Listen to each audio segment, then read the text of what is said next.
আজকে আমি আমার এখানে কয়েকজন আমার বড় বাইরে থাকছে, দেখা পরে কইলো ভাই তোর তো ভিডিও ছিল সব কিছু কিছু ভালো ভালো লাগে, কাজ কামও সব ভালো করো, সব কিছু ভালো লাগে। কিন্তু এবারতে ইলেকশনটা যে আর মানে ওয়ার্ড কমিশনার মিউনিসিপালিটি দেখুন যে আর এবার একটা তোর দ্বারা করতাম এই 19 নম্বর ওয়ার্ডও তুই দাঁড়াইলে যেটা আবার চিন্তা করবে। আমি চিন্তা করলাম এরা যে কথাটা কর অতটুকু বালা ভাই আমারে এই বালা ভাই যে তটুক যে কয় ভাই তুই দাঁড়া, তুই জিতলে পরে বহুত কিছু করবে, এটা আমরা আশা আছে। অতটুক যে কইছে অতটুক যে বাইরে বাইরে সাপোর্ট করে আমাদের, তুই দাঁড়া টাকা পয়সা লাগে যা কিছু লাগে তোরা আমি দিমু, তোরা তুই দাঁড়া। তখন আমি বাইরে কইলাম একটা কথা বললাম ভাই ঠিক আছে অতটুকু জন সাপোর্ট করছো ঠিক আছে আমি খেলমু অতটুকু ক্ষমতা। আমি বাইরের কাছে আশীর্বাদ করি, বাইরে যেন আমার হেল্প করে আমি এবারও আগামীতে আমি 19 নম্বর ওয়ার্ডও খেলমু ইলেকশন। যে ভাইয়ারা যে আছে এরা যদি সাপোর্ট করে পার্টিটা কিতা আপনার? পার্টিটা আমার তো ইচ্ছা মনে করো বিজেপির থেকে ভালো লাগলো না, বিজেপির থেকে আমার সুবিধা হলো না। আর বিজেপিতে মানে কিরকম সুবিধা? হ্যাঁ বিজেপিতে সুবিধাটা কিতা?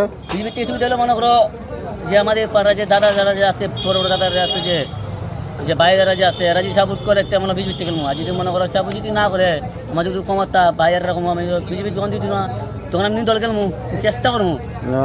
বিজেপির থেকে টিকিট পাওয়ার চান্স আছে? বিজেপির থেকে আমি 100 টিকিট পাওয়ার চান্স আছে আমার। কারণ এই আশ্বাসটা দিছে আপনার? হ্যাঁ এই আশ্বাস দিছে আপনার? আমার এই পাড়ার যে